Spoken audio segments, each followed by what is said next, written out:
Heads all over the world have been waiting for. The first ever showdown between the two fastest road cars of all time. This car you're familiar with, the Bugatti Veyron, the Concorde of the road. The meeting point for the most amazing collection of numbers.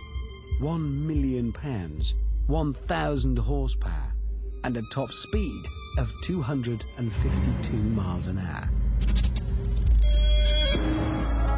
But spin the clock back 15 years, and in the 1990s, this was the ultimate road car.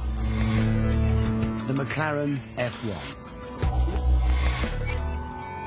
Like the Bugatti, the McLaren is an orgy of mind-bending numbers. It was the fastest, with a top speed of 240 miles an hour. It was the most expensive, costing £500,000 in 1993. And, like the Bugatti, the McLaren was built utterly without compromise. The engine bay was lined with gold, because gold is the best heat reflector. An entirely new and unique gearbox had to be developed, because no existing gearbox could survive the torque from the 6.1-litre BMW engine. It was the first carbon fibre-bodied car. But although these cars have so much in common, the McLaren and the Veyron are actually poles apart.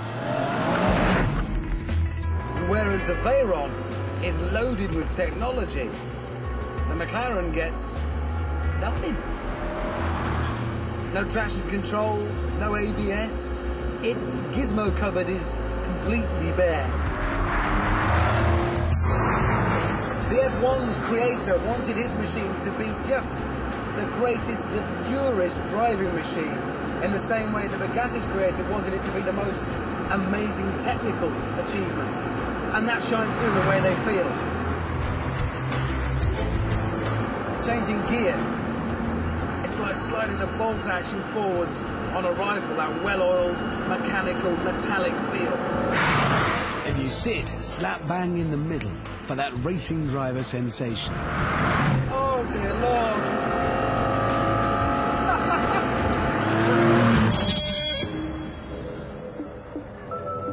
Okay, what I shall do now is climb out of the McLaren F1 and get into the Bugatti Veyron. Not a bad day, this one, so far. Right, to business. Because, for the first time ever, these titans will now go head-to-head in a 1-mile drag race. I shall be in the Veyron. And in the McLaren, a man who has no idea that he's about to make history. He's quite excited, though. He saw his first camel today. Actually, I'm quite glad it's him in that car, because today that McLaren is worth £2 million. If we do come together, though, he does know the drill.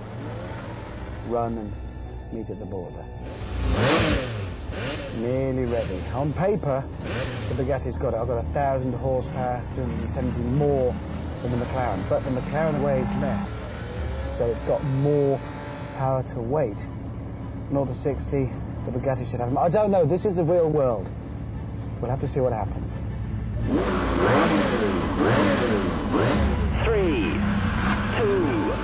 1, go! Yes, this is it. Forward into history. What? How is that happening? How is that happening? The old Pretender is still there. It won't give up its crown. And that is 240 kilometers an hour. Come on, Bugatti. We're going to give a rillion in. 1,000 horsepower. There's no way past that. I'm going to take it. Yes. 300 kilometers an hour. 320 kilometers an hour. Yes. 320, and I have clearly taken it. The Bugatti takes the prize.